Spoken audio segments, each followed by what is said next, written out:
we go. All right, welcome and thank you for joining us in this beautiful Monday evening. We are back in daylight webinar, open forum hours. So glad to have you here. Tonight's topic is integrative cancer care and how we can help. So let me share my screen. We will have plenty of time for questions at the end, and you can drop them in the chat along the way. So there'll be plenty of time at the end for questions and open discussion. So there's more that we can do navigating cancer with integrative cancer care. So we want to talk about, we're getting a ton of calls into the clinic. How can you help me? Patients are really terrified. They're really scared right now because there's such a loss of trust in the healthcare system. So patients who are finding themselves with a cancer diagnosis aren't really sure what to believe. They're not really sure who to trust. So times are more confusing than they ever have been. And as a trusted voice, we have answered the call to provide an option for people. So I want to start this with a question. If you were diagnosed with cancer tomorrow, what would be your first move? Give that some thought for just a minute. If you got a call tomorrow that, that test we did shows cancer, what's your first move?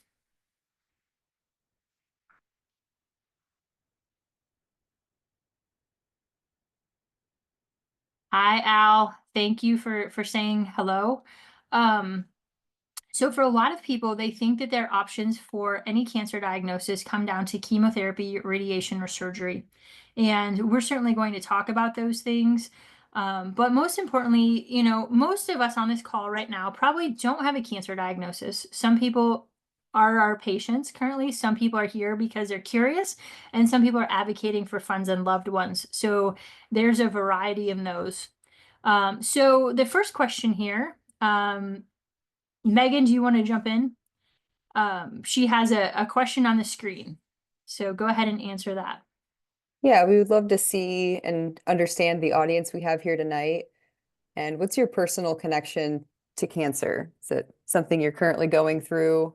You'd like to have the knowledge to help a loved one or just to prevent it? We know that cancer is kind of the hot topic and it's not hard to come by these days. So Yeah.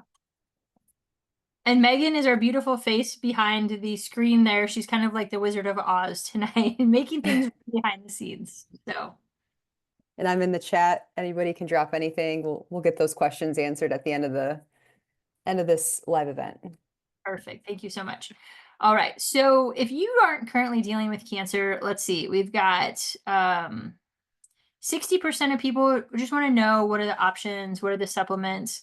Someone I care about has cancer or I have cancer. It looks like almost half of you are in one of those, and someone here or more, one person here is in remission.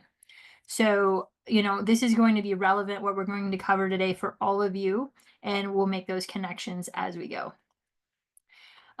So 2 million cancers are diagnosed annually. And if you look at it, if you take a step back, about 80% of those are tied to modifiable lifestyle factors, and about 20% are genetic. But we look at it very differently, which is if you have a genetic predisposition to cancer, that is not set in stone. That is like a light switch that can be switched on and off. It's called a field of epigenetics. And that, again, even though you have the genetic predisposition, in certain instances can be modified by your daily choices that you make. So it's very empowering to know this, but also it's very frightening to know how much power actually rests in your own hands and in your own mind as we get going. So today's roadmap, I want to explain a little bit of the foundational understanding of cancer, just to give us all a starting off point kind of together. And then I want to talk about the 3 priorities as I break them down whenever I see a patient at the James Clinic. First of all, priority 1, why did this patient develop a cancer and how do we stop their body from promoting cancer growth and development? So this is actually what I do for every single patient that we see, which is look at nutrient situations, inflammation, blood sugar, hormones. And we try to optimize and make the body run better for everybody. It's especially important in cancer patients. Priority 2 is identifying standard of care therapies that may be recommended to the patient and either mitigate the damage from those or enhance the effectiveness. So we have a lot of strategies that we can do additively to those standard of care treatments that are going to improve your outcome and help them work better. And priority 3 is we have access to some integrative treatments that may help with symptoms and provide recovery from cancer that are outside of the box. These are mostly non-patentable medications that are never going to be offered in a standard of care process because no one stands to make a fortune from these drugs. And as we go, we're going to talk about the price and the cost of some of these treatments, and you're going to see how massively expensive they are and how very minimal benefit patients are getting from those, even though they're used daily and in some instances a bit recklessly. So on the foundational understanding piece, I just want to make sure we're all talking the same lingo. When we realize everybody's body is making millions of cancer cells every day, and our immune system judo chops those and is really good at taking those out. So when we're looking at cancer, first of all, this is a metabolic process, but it is also a failure of the immune system in some ways. So when we deal with it in that regards, balancing out the immune system and getting it turned back on correctly or regulated properly comes to the forefront of what we're doing. So the traditional approaches to cancer include surgery, chemotherapy, and radiation. I can tell you I was an in-the-box general surgeon for several years, for 7 years of training and 6 years in practice. I had a very busy breast surgery practice. I took care of a lot of patients with colorectal cancers. I've done a lot of surgeries for melanomas and those kind of things. So I know the spiel in the box. I've given those discussions before. And one of the interesting things that I didn't expect to happen is patients come to my office and I say, you need a biopsy and you need surgery. And they look at me, shocked. We are an integrative cancer, treating cancers integratively, which means we're going to pull from that traditional side of it, but we're going to add some things to it as well. So that never should be a shock when people come in. And I have actually told patients, like, you don't need vitamin C infusions. You need to go have surgery, and that would be curative for you. That surprises some people. And some people opt to do it anyway because it lowers their downstream risk. There's also genetic testing of the tumors and the patients that happen currently. You guys, if you've dealt with the breast cancer, they're doing the OncoDX and the MammaPrint, looking at genetic factors and giving patients risk scores. They're doing BRCA testing in breast cancer patients, which again, when you take a step back at it, that's actually not the most important predictive genetic measure for cancer. We're looking more MTHFR and methylation issues as setting people up for cancer processes. So while there are some things in the standard of care side of it, it's not comprehensive to what we're doing on the integrative side. So more foundational understanding, as I was alluding to, surgery can be curative in early stage treatment, and it's often contraindicated in advanced disease. So if we think about a DCIS in the breast, ductal carcinoma in situ, those are abnormal cells that are in position. They haven't started to spread and grow yet. If we operate at that stage or the early stage breast cancers, sometimes that's all the patients need, especially at advanced age. If we have a patient with metastatic disease, often those breast surgeries are going to be contraindicated or more questionable. Every cancering process is a little bit different. In colorectal cancer, if we have a patient with a tumor in the colon, we're going to need to operate on that and get it out if we can so they don't obstruct, even if they have metastatic disease in the liver. So again, it really is relevant to what situation we're treating, what the risks are, and what the benefits are. So surgery, again, is removal of the tumor and lymph nodes, which the lymph node part is highly questionable, the benefit of that. Radiation is basically sending energy to the field. This is for local recurrence in the tumor bed. So we talk a lot about radiation in the breast area after lumpectomy, sometimes before. We're looking at radiation in the esophagus, in the neck, and low-lying rectal cancers, and sometimes prostate cancers. So things that can't move. So we're never going to take a colon cancer in a floppy colon and try to radiate that. That doesn't make any sense. So think about radiation in fixed fields. So for example, if you have a squamous cell in the throat's not going to move. It's not going to be mobile. The role of chemotherapy is to minimize or treat distant disease, so systemic disease or illness. So that's where that comes into play. Endocrine therapy or hormone blocking agents. So there's an understanding that hormones drive cancers. I think I would argue that hormones don't necessarily cause the cancers, but they can, like a lock and a key, they can interact with the surface of the tumors and encourage growth of the tumor cells. So there's some questionable use of endocrine therapy, most commonly in breast cancer. We're also seeing that in prostate cancer, where androgen deprivation therapy is being instituted to men to stop their prostate cancer, and we can get into that a little bit. The newest things are targeted therapies, and these are different kinds of inhibitors that block tumor growth signals and different cellular processes. The way I've heard this described is a 2-year-old driving a Ferrari. This is a very, very powerful tool that we don't fully understand the ramifications of.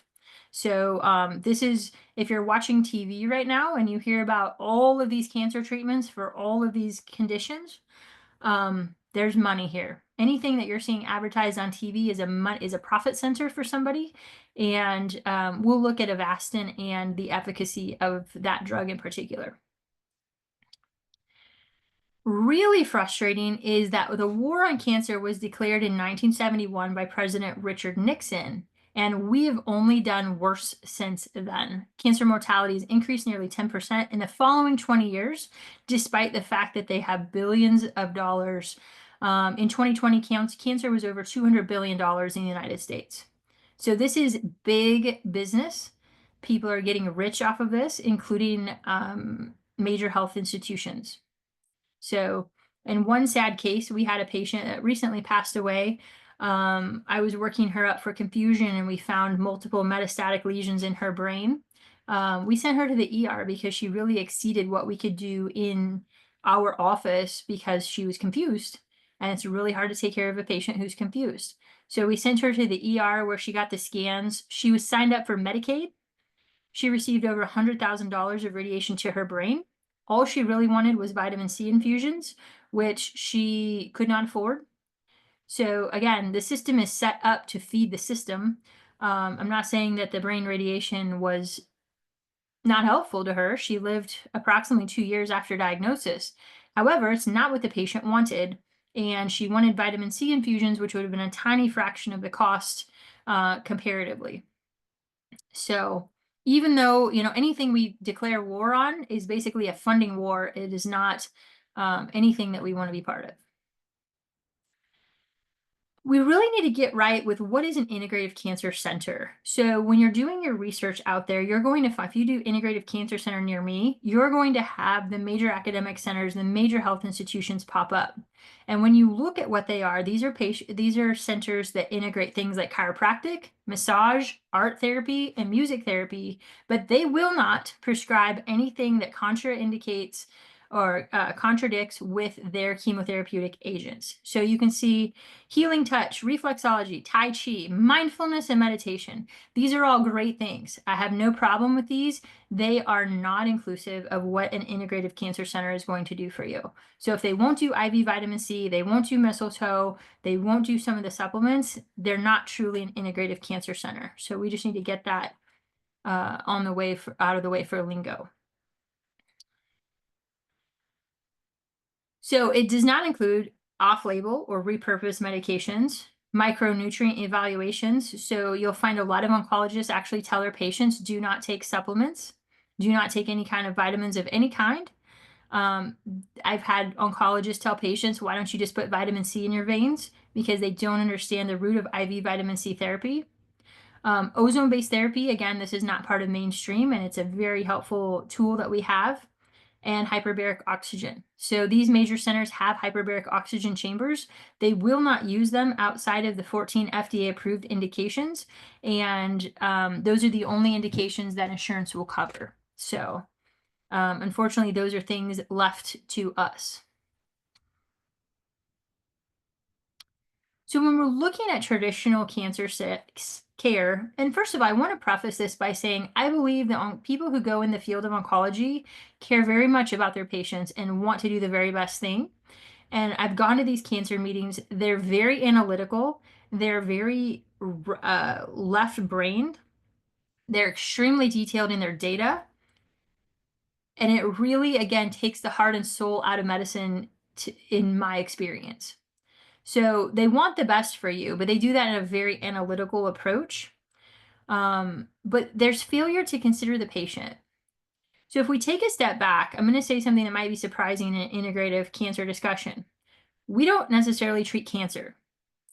We treat patients. So there's a whole lot of centers out there that treat cancer.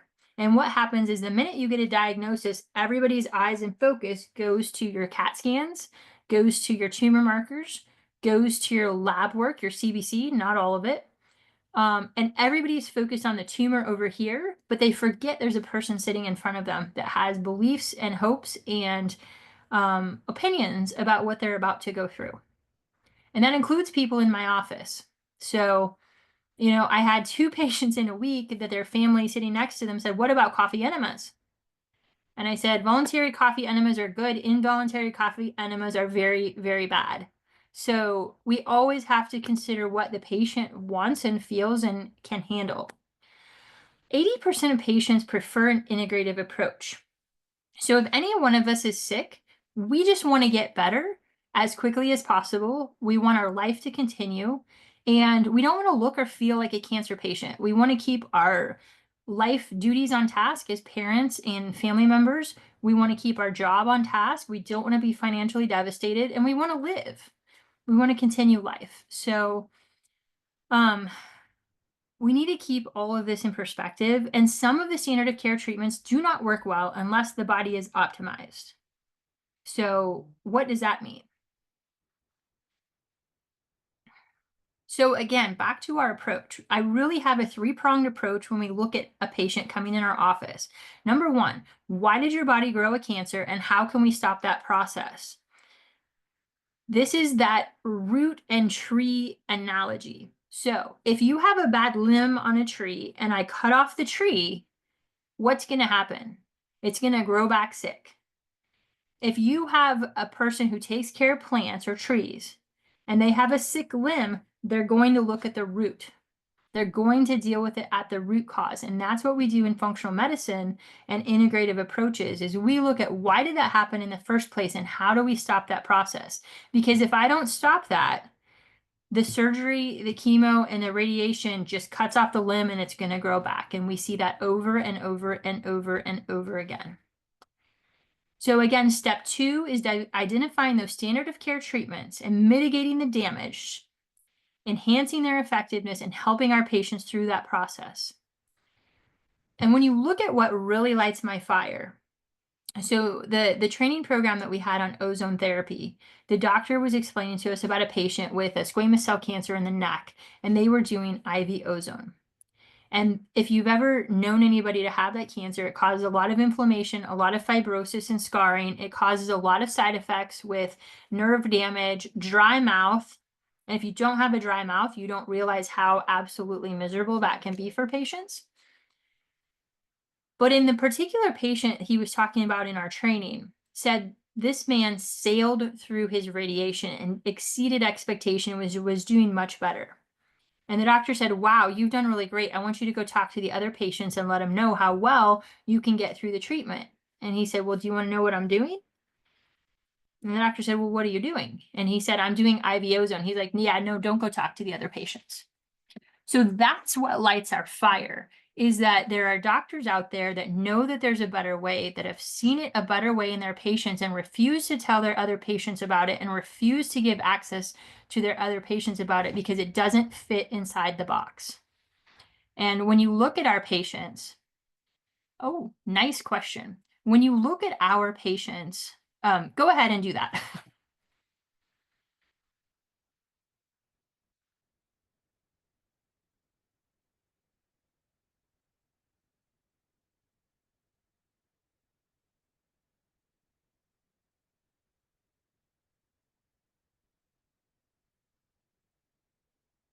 So if you're listening to this and not watching the video, how confident are you that your current doctor would consider root causes if you were diagnosed? And the votes are still coming in. But what I was going to say is if you look at our patients, the majority of them exceed expectations. And it's common that they come back and tell us, my doctor is shocked at how well I'm doing. We hear that over and over and over again. So 13% are pretty confident their doctors would do that, somewhat confident 15%, not confident at all 56, and I don't currently have a doctor I would trust 15%. So that's a sad state of where we are today, unfortunately.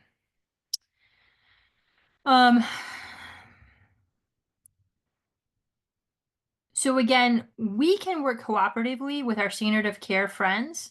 They don't necessarily need to know we're there because we account for what they are going to do, and we will match our treatments to enhance theirs and not do anything to hurt what they're doing. The biggest area that I see is we'll monitor labs behind the scenes, and I'll commonly tell patients you need to take a longer break before you take the next round because it's like a sledgehammer. You get hit by a sledgehammer hard enough, your body has to recover so it'll tolerate that next sledgehammer hit. Okay. Share results. Can you guys see the results there?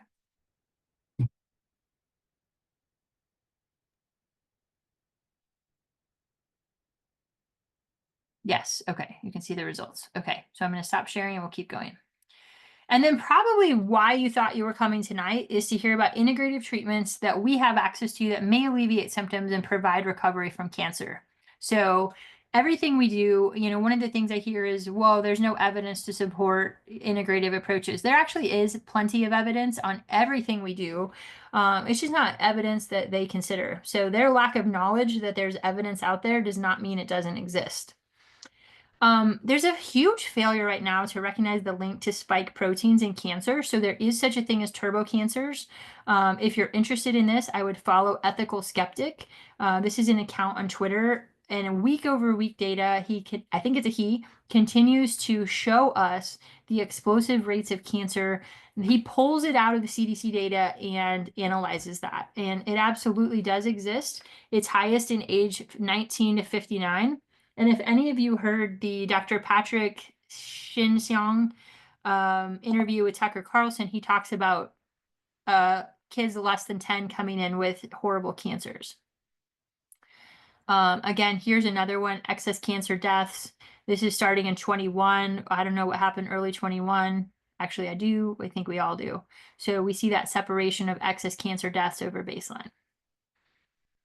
Tragic that nobody's acknowledging this connection. And actually, even worse, some of the major academic centers and names that you would recognize in cancer care actually have threatened their patients and said, you can't do chemotherapy at our institution unless you're updated on your COVID shots. It's absolute malpractice, and I'll stand behind that every day of the week. So priority one, identifying conditions that promote development of cancer and correct them. Not a single patient has showed up at our office with a proper extensive lab panel. That includes fasting insulin, vitamin D level, C-reactive protein. All of these are tied to outcomes in cancer. There are papers and papers and papers on this, and it's appalling. And one of my favorite quotes by Dr. Thomas Lodi is, if you take a healthy person and give them chemotherapy, you'll make them sick. So how can you take a sick person and give them chemotherapy and think you're going to make them well? Now, that's a little bit limited. I'm not totally against chemotherapy, but to the point, something was happening. They did not have a paclitaxel deficiency is the reason they got cancer. So what are we going to do to change that situation? What I think I'm starting to see is that cytotoxic chemotherapy knocks out the immune system. And so all those circulating cancer cells and the cancer stem cells, it allows secondary tumor development. So we're seeing patients with a very early stage breast cancer coming back 2 to 3 years later with a recurrence after having a lot of chemotherapy for those, again, early stage breast cancers the size of a pea. They're getting 12 rounds of chemotherapy. There's also cadaveric studies that are fairly interesting. So when you look at these, if you take a woman who's 40 years old who dies in a car accident, what they've done is they've sliced the breast off and looked at the breast tissue, and about 40% of women at age 40 have a breast cancer. Not all of those women are going to develop clinically relevant disease in their lifetimes. Same with men. Men at age 80, 80% have prostate cancer. They don't even know it. So there is an underlying cancer process going along. As long as our immune system is functioning, it can handle those and they don't become clinically relevant. One of the questions I get a lot is about mammograms. And if you look at what mammograms have done, they've basically shifted to early diagnosis and treatment of cancers. And now what I'm seeing is so different than when I was operating, 10, 12 years ago. I would have a patient with an early stage breast cancer. I would be doing a lumpectomy, get it out, do a sentinel lymph node. Then we would decide about chemotherapy and radiation. Now what I'm seeing is 6 to 12 rounds of chemotherapy up front before the patient even has an operation. So it is just a travesty to me, the overtreatment that we're seeing, and it's also not sustainable on a public health perspective. We cannot have 20% of the women in the world need a $1 million treatment to stay alive. That's not a sustainable business plan. So from so many perspectives, it's just not a good process. Cancer is a metabolic process. Now, some of the oncologists argue with this a little bit and say it's very complicated, and I would say it's very complex. But there are a lot of things that go into this. Epigenetics is that light switch on and off of the genetics. There was a study that was interesting, and I cannot find it for the life of me, but they took prostate cancer patients and they gave them a 1 cup of broccoli per day. 1 cup of broccoli per day, and it changed 80 genes favorably against cancer. So they flipped on 40 tumor suppressor genes and flipped off 40 proto-oncogenes with 1 cup of broccoli a day. Kind of makes you think what you put on your plate is probably extremely important. SNPs is an area that we're getting into.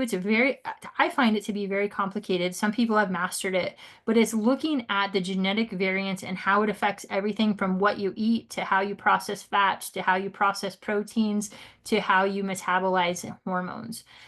So fascinating area that we're getting into. Methylation is an important thing. MTHFR, if you've ever heard of that genetic variant. The book Dirty Genes by Dr. Ben Lynch gets into methylation and how that can affect so many things, especially stress. Oxidative stress is a different thing. This is how rusty are your insides? How many free radicals are you making? And the more you have high blood sugar, the more you have inflammation, the more oxidative stress your body has. So all of that we look at. Your nutrition. You'd be shocked how many patients go through chemotherapy and radiation and they're told it doesn't matter what you eat, just don't lose weight. Doesn't matter what you eat. My own family was told that. That is a glaring failure of the system. There are stacks and stacks of information that state a Mediterranean/ketogenic diet is absolutely the way to go in cancer because we starve the cancer of glucose. Speaking of, if a patient has a metabolic syndrome, we have to correct that in order for them to do well. There's a reason that cancer rates are exploding in patients with diabetes, and the system is designed to catch it 5 or 10 years after we see warning signs in the body. Our way of doing that, we look at a fasting insulin, fasting glucose, and a continuous glucose monitor, and we can tell what a person's metabolic flexibility is. And really, about less than 10% of people in the United States are metabolically healthy. So that's a scary number. Hormones and signaling, this gets complicated as well. So again, we look at prostate cancer, and those patients are offered androgen deprivation therapy, which stops the in-stream inflow of testosterone. This is actually an estrogen problem. So they're not addressing the root cause. They're making men weak and impotent and miserable, and it doesn't affect the estrogen levels that are really causing and driving the cancer. So again, another controversial yet massive failure in treatment. Party 2, identifying standard of care therapies and mitigating damage and enhancing their effectiveness. So surgery, anybody who's undergoing surgery, we have a pre and post-op protocol, not only for healing that we have with IV infusions and hyperbarics, we also have a new protocol that will help capture any of the circulating tumor cells so they don't develop metastatic processes. There's some light papers that support that, things like Pactisol and cimetidine and off-label drugs. Chemotherapy. A lot of the chemotherapies do not work well if you have insulin resistance. So things like melatonin can actually help your chemotherapeutic agents work better. Radiation, same thing. Melatonin, hyperbaric oxygen, ketogenic diets can help the radiation work better. So again, focusing on the cancer and failing to recognize the patient, I think some key mistakes are made. Number one is tending to overestimate the benefit of chemotherapy while underestimating the complications. So they're taking the relative risk reduction on the benefits and the absolute risk reductions on the risk, and they're posing those to patients. My mom was told that having chemotherapy would cut her risk of recurrence in half. That sounds really impressive. They didn't tell her it would cut that risk from 2% to 1%, which isn't really impressive. So this is a big deal. Side effects like neuropathy is a big deal. I have a lady who cuts hair for a living. She's used her fingers all of her life. Her fingers are going numb. So, and what I see is that neuropathy gets worse from treatment to treatment and nobody's doing anything. Our alpha lipoic acid infusions help that tremendously, and we can do some things to slow that down or stop it. Priority 3, integrative treatments that may alleviate. So we start all of our patients with diet number 1, and I didn't include that, but the first thing we do is look at your diet.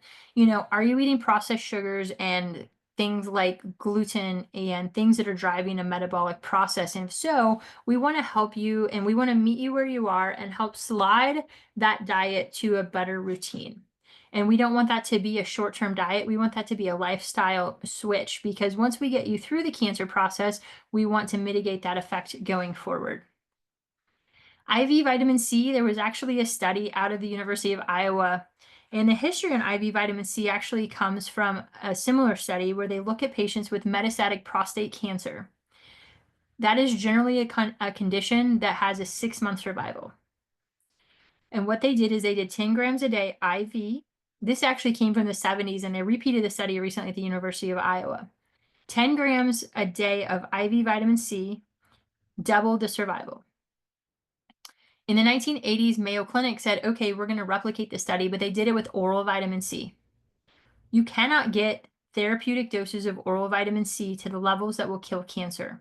It cannot be done. So if you're out there taking oral vitamin C thinking I'm doing the same as IV, you cannot get there. Your body can't tolerate it. You will have massive diarrhea before you can get to that point. Your body cannot get those levels high, which is why the IV form is absolutely critical. Doubled their survival. So if you're the person who has 6 months left, another 6 months is looking pretty good. And we actually, one of our colleagues has a patient out about 2 years by combining IVC and ALA infusions together. Mistletoe, I have a slide coming up on that. It's actually standard of care in a lot of areas in Europe. It's the most studied integrative therapy out there, over 2,000 studies, shows everything from quality of life to pain reduction to energy to just an overall sense of well-being. A new addition we have is IV CBD. So we'll talk about that. So there's different categories of supplements that we take. One is foundational. That's just what everybody needs just to get the nutrients that we need every day. And then there's therapeutic. So there are supplements that we need to take to correct medical conditions. And then there's supplements we need to take to correct from other medications that we're taking. So inflammation is a huge thing that we can mitigate with fish oil and boswellia, and which is also frankincense, by the way. I didn't know that. And then we can mitigate, again, if you think of hormones as a river, you've got inflow and you've got outflow. So DIM, I3C, and calcium D-glucarate, those combinations can help make sure you're metabolizing your hormones and getting rid of them. Melatonin is one of my favorite supplements. It's got about 17 mechanisms against cancer. Most people think of melatonin as a sleep aid. It actually is a massive cellular detoxifier and starves the cancer cells of nutrients, stops metastatic spread, radiosensitizes, chemosensitizes, all star when you're looking at cancer. So IVC, we've talked about. What happens is the IVC gets into the cells of cancer, and normal cells have catalase, which breaks down the IV vitamin C. the cancer cells don't have that enzyme. So what happens is that IVC converts to hydrogen peroxide. And if you've ever poured hydrogen peroxide on a wound, you see that it bubbles up. I kind of think of it as the same thing. It bubbles and dissolves those cancer cells. So that's the mechanism that we believe that works under and has been shown to work under. Mistletoe, we've been giving this subcutaneous. We launched this in December, the end of the year. We just launched the IV form of mistletoe. So if you look over here, these are the different components of the plant, and these are the actual things, effects on tumor cells and effects on the immune system. So 30 mechanisms or more against cancer. Mistletoe is a fascinating plant that grows in nature. You can check out our mistletoe talk for a whole hour on that, a little bit more. But basically, it is a parasitic plant, so it looks like a tumor growing in trees. It is kind of a touchy-feely side of medicine because those plants absorb the energy of the tree, and then that translates to the patient. So the way we choose which strain of mistletoe we're going to use is dependent on what the patient looks like in your body habitus and what cancer we're treating. And so it's really fascinating, but there are studies that show it regulates the immune system, alleviates pain and discomfort, helps with quality of life, and just that, if you've ever seen people that just the life drains out of them, this kind of is one of those things that gives it back. Lowers VEGF, so that's angiogenesis, that's blood vessel formation to the tumor, and stimulates the bone marrow, so it helps counteract some of the negative effects from chemotherapy and bone marrow suppression. This is another new one. We're seeing really positive things with this. Pico IV is an IV CBD. This is a specially formulated pico particle, so extremely tiny particles that they can get through a sterile filter, so we can give this IV. The endocannabinoid system is like your arterial and your venous system and your lymphatic system. It touches everything and helps regulate the whole system. So we think of this especially for pain, anxiety, sleep, immunoregulation. This is something we can add to everybody's treatment. You don't have to have cancer to get this, of course, and it does not pop positive on a drug test. So this is kind of one of our all-stars because we've got to get people's circadian rhythms going again. We've got to get people sleeping at night and awake during the day. What you eat matters. As I said, the ketogenic diet, we highly advocate for that. There's various forms of that. We're going to go more Mediterranean with the hormonal cancers. We're going to go more high fat, deeply therapeutic with the brain tumors. There's different variations of that. But what that does is it provides a pressure on the cancer cells, on the tumor cells. It backs them into a corner. So then when we're adding these other treatments, they can't tolerate it and those other treatments work better. So yes, the ketogenic diet itself is not your anti-cancer, but it's going to set you up for those other treatments to work better. So I'm going to skip that. I'm going to skip that so we can get to some questions here. Again, normal standard of care therapy fails to address cancer as a metabolic process. So what happened is when Watson and Crick came out in 1953 with a model of DNA, all of cancer that came from Otto Warburg and the metabolic effect shifted overnight to being a genetic problem. And all of the focus has been on genetic problems, and nobody seemed to do better by treating it that way. So we really need to go back and or do a comprehensive approach. This is just a little historical tidbit that might get you thinking. The Rockefellers actually donated the land to Memorial Sloan Kettering. So the Rockefeller family has sat on the board of directors from MSK, which is a major cancer center in the United States, from early on, and they are invested in companies with direct financial ties to the research output. So if any of you have seen the book World Without Cancer, read that book, what you'll find is amygdalin or B17 had very positive outcome studies from Memorial Sloan Kettering, and they had to repeat them and repeat them and repeat them until they failed to come out. So there's a lot of promising cancer treatments that have been squashed by business entities that snuck in there.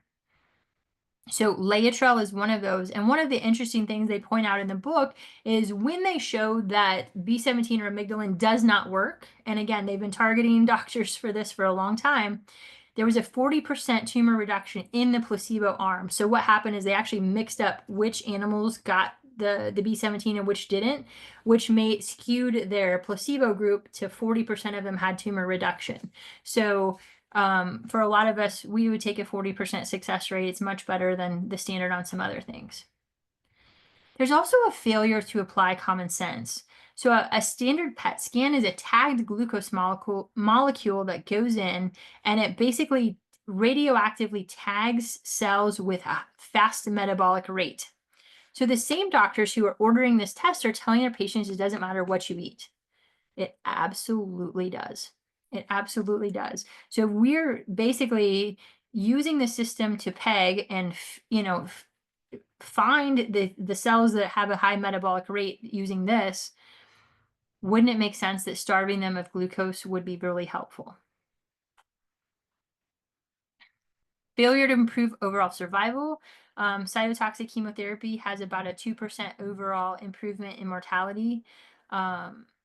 So some people think about 20% of people respond to chemo. There's a variety of reasons. And also there's a variation depending on which cancer we're using and which patients we're using it in. So for example, testicular cancer is highly responsive to chemotherapy. Same thing with lymphomas. Other things like sarcomas, breast cancers, things like that are going to be less responsive. So there is variation on that. I'm going to skip this. Basically, the drugs don't have to work very well to get approved by the FDA. So again, what would you do if you were diagnosed with cancer? First of all, stop. There's a tiny percent of cancers that are actually a medical emergency. Very few of them are. So get your feet on the ground, take a breath. Most of the times it's a multi-month or multi-year process that got you here. You've got time to figure things out.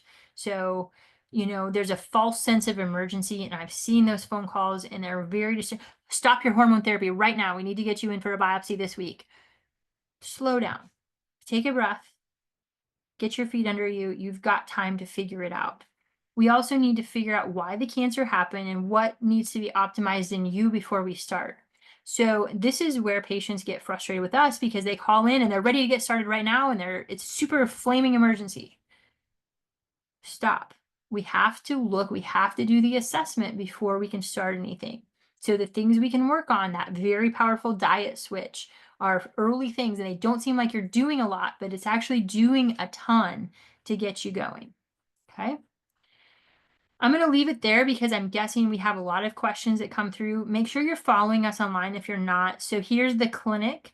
We have a YouTube channel, Facebook, Insta, Twitter, and the same on my side of things.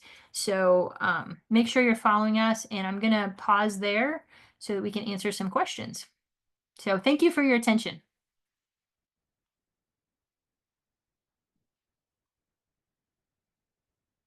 All right, Megan, do you have questions? Yes, I'm looking through the chat. Okay. One question. Are there clinical trials that prove IV vitamin C works? I believe you touched on this, and I did I posted the study in the chat of Okay. the broccoli Oh, thank you. that I you need to recommend. tag Yep. that. Yeah, that one's so good. So actually there are. They're very limited as of course nobody's going to get rich on IV vitamin C. But you see small and that's their criticism, right? Is these are small studies that are coming out. But the University of Iowa published that, I think it was this year even, or 2024. Small studies, advanced metastatic pancreatic cancer. There are studies in mistletoe that show it work as well. So yes, the studies are out there. One question from Cindy. What are the 14 covered by insurance in hyperbaric oxygen therapy? Okay. I can't rattle them all off, but I can tell you the bends. So a dive illness, advanced osteomyelitis. The one you might be interested in is going to be radiation burns, either skin or radiation enteritis.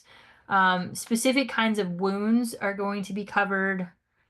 Specific flaps, so advanced plastic surgery with microsurgical blood vessel perfusion are going to be included in that. So like nipple ischemia after a nipple sparing mastectomy, things like that are going to be covered. I'm sure I'm missing some big ones. I think burns are now one of them, but it's mostly in the wound space. So yeah, good question.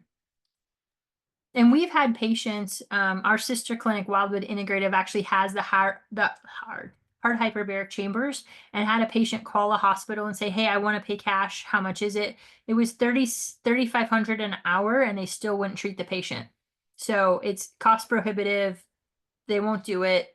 Um, so most of what you need for cancer, there's some controversy if a soft chamber is adequate for that. Depends on what we're treating. Sometimes we're putting them in the hard chamber. So everyone has a bias when it comes to which type of hyperbaric chamber should we be using. Carolyn asked, can you help someone improve quality of life and reduce reoccurrence of the cancer who is recovering from throat and neck cancer, who also had radiation and chemo? Yes. And this is one of the things I get a lot of messages. Do we treat this cancer? Do we treat that cancer? And it's a really easy answer. We treat patients. So whatever the patient walks in with, we treat them. The cancer is a downstream effect of the body not working optimally. So our job is to help bodies work optimally. And as a result, those things happen. So good question. Really requires a mental shift because we're so intentioned on one treatment for one disease and that's all, and that's why it doesn't work really well. Could you discuss the difference between fenbendazole and menbendazole? A little bit I can. So, and I'll address a bigger question, and I see a question here about Dr. Palmeric has released information about repurposed drugs. A ton of people are calling us wanting these. And yes, we do integrate ivermectin, mostly because I think it's extremely safe, it's extremely well tolerated, and I think the potential benefit outweighs the risk by a lot. Fenbendazole we are moving away from because I have an upcoming podcast with Dr. Nathan Goodyear. He breaks this down beautifully. There's a little bit more evidence on the mebendazole side of things, and Fenben actually has a little bit of data now coming out that it may exacerbate some GI cancers. So again, we're trying to source a place to get mebendazole. We're moving away. We have a number of patients on Fenben. We're watching the liver enzymes closely. We're using that with TUDCA, but we're moving away from Fenben. So There was a few questions asking if this recording will be shared. And just to remind everyone, this will be shared on our YouTube channel starting tomorrow afternoon, and everyone will receive the email with that recording if you are subscribed to our newsletter. If you're not, you can go to our website and sign up there. And if anyone would like the slides to tonight's webinar, go ahead and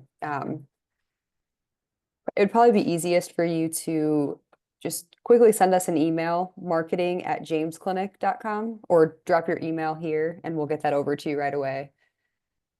A few other questions we had. Samantha asked, in a general sense, what alternative therapies tend to be effective for endocrine tumors? yeah, again, we're going to go back to the basics, right? Optimize the vitamin D, look at the blood sugars, get the melatonin going, get the nutrition right, all of those things. So we're going back to basics, and I'm going to keep saying that and sound like a broken record, but we're going to go back to basics. And then a question on mistletoe therapy, how often that is, or is it Yeah. personalized? Yeah, so mistletoe, we generally have started that subcutaneous, and it's a fascinating medication because what we do is we do an injection in the abdomen or thigh, and we look for a little red spot about the size of a quarter. So we're kind of thinking it's going to be a Monday, Wednesday, Friday, but what we want is that red spot to come up and then that red spot to dissipate before the next treatment. So you don't ever have a red spot and inject next to the next to the red spot. It has to go away.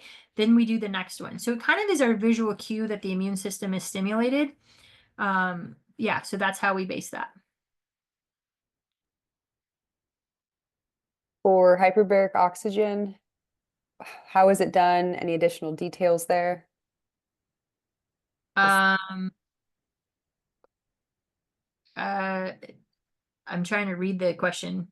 What do you mean, how's it done? Robin, how much hyperbaric oxygen time and how is it done? Details. Okay, so we're generally doing 60 to 90 minutes 3 times a week in the chamber. It does two things. It's anti-inflammatory and it boosts stem cell production. So that's your body's own healing. And that's come out whether it's a soft chamber or hard chamber.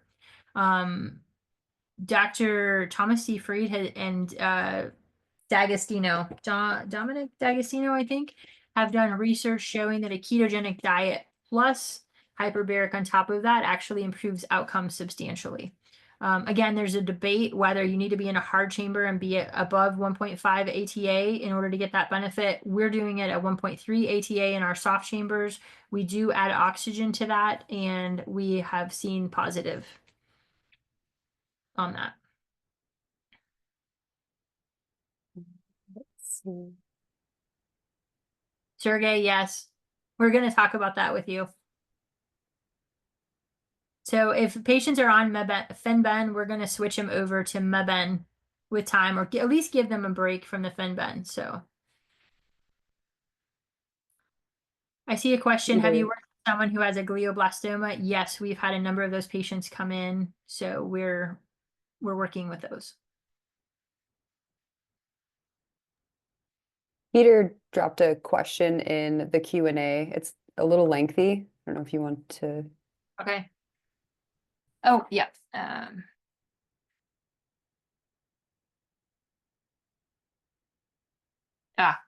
I'll just read it. In a society that propagates immediacy, a lot of cancer patients view the treatment process as fitting in the same category. Get chemo equals get cured, get radiation, get cured, get surgery, get cured. How do you detach from this thought train and remain detached from it when you understand the science behind mistletoe, etc.? Yes, there's a place for this. So this is a hard one because we want to see benefit, and sometimes we get skewed benefit. So we see patients that their imaging clears, but their tumor markers go up, or their tumor markers clear, but their imaging still looks like tumors. So you have to remember this is a very imperfect world, and also we're playing the long game. So it really opened my eyes when I started cancer training with Nisha Winters. We're doing the Metabolic Approach to Cancer course, and I've put my entire team through that course, by the way. That was one of the questions. And they said, we know cancer centers that brag 100% clearance of PSA or clearance of tumor on scans at 6 months. And they're like, they get it. They do that. The patient's not alive at 12 months. So our goal is to keep our patients alive and well. And most of you, if you have a cancer right now, I see some names on the list. Most of you are living just fine with your cancer. If we can keep it at bay, you can live where you're at right now, especially if you're in your 80s, you can live where you are right now. We don't want the treatment to be worse than the disease process. We want to stop the process. Yes, I would like all the tumors to melt away and say that we can do that 100% of the time. That's not a reality that I've seen, and especially not with the protocols that you've heard about on, ivermectin and Fenben has stolen all the oxygen in the room on the cancer diagnosis or on the cancer side of things. You've seen, I think it was Mel Gibson on Joe Rogan. We've all seen that. And we've gotten a lot of attention for that as well because we use ivermectin. I'm not seeing the miraculous turnaround of stage 4 cancers, and I believe it is a setup to do a disservice because what they're doing is it makes it seem like you can do whatever you want to, and if you get stage 4 cancer, just take a dose of ivermectin and it's all going to be okay. We're not seeing that. We're seeing that patients need to give effort. And one of the things we haven't even talked about is the spiritual side of this and the mental side of this and the meditation and the believing that you can get better. That is probably 80% of the battle here. Probably 80% of it. And that's a scary thing when you're really sick because you absolutely have to believe that you can get better. And I ask my patients that, do you think you can get better? Because if they tell me no, I agree with them. If you tell me you can't get better from this, I agree with you. So now what do we do? How do we control that? So what we want to do when we're looking at treatment is we want to think of it as going down a road, and the treatments can hit you against the guardrails, but we're your guardrails. We don't want you to go off the cliff one way or the other and make the treatment worse than the disease process.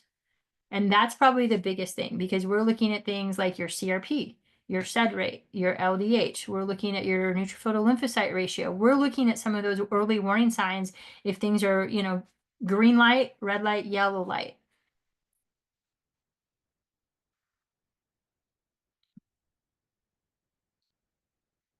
Can I recommend a clinic in Canada? No.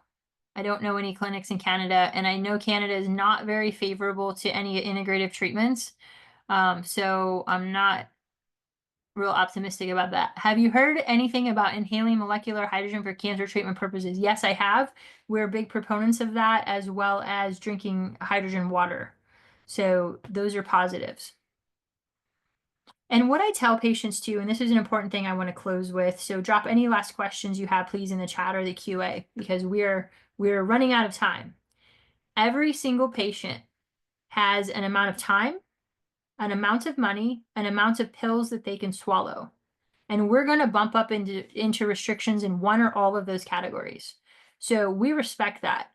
And I probably have 3 to 5 things that I can prescribe a patient before they're going to fall off with consistency. So I try to get the top 5 things that I think are going to move the needle for the patient, and that's where we start. And I have a lot of people who come in and say about, is this going to be helpful? Is this going to be helpful? How about drinking green tea? How about Essiac tea? How about this? Yeah, they're probably going to be helpful. I don't know if they're helpful enough to move the needle and make it worth your time, money, and effort. But yes, if you're willing to do 25 things for cancer, if you're willing to do 40 things for your cancer, more power to you. But I have to focus on those top 5 and then stack them from there on to be the most helpful. Okay. I've seen this KRAS mutation. So when we look at specific mutations, a lot of the things we do affect those as a general rule. So for example, the ketogenic diet helps a lot of the different mutations. It's just not advertised as such. So there's, again, in standard of care is a specific diagnosis, a specific treatment, one drug for one thing. But what we're doing is going to help universally overall. And then the last question, did you previously say that endocrine cancers benefit from a Mediterranean diet versus keto? We do believe that's the case, especially in prostate cancer for men. I'm a big fan of a ketogenic diet, period. Now, heavily plant-based would be great, but I'm not going to take my steaks away from people or my other animal proteins. So important to keep that in mind. I want to thank you all for spending the hour with us. It means a lot to have you here. We are still censored massively, so if you know somebody who can benefit from the information we shared tonight, and keep in mind that everything we do is not a protocol.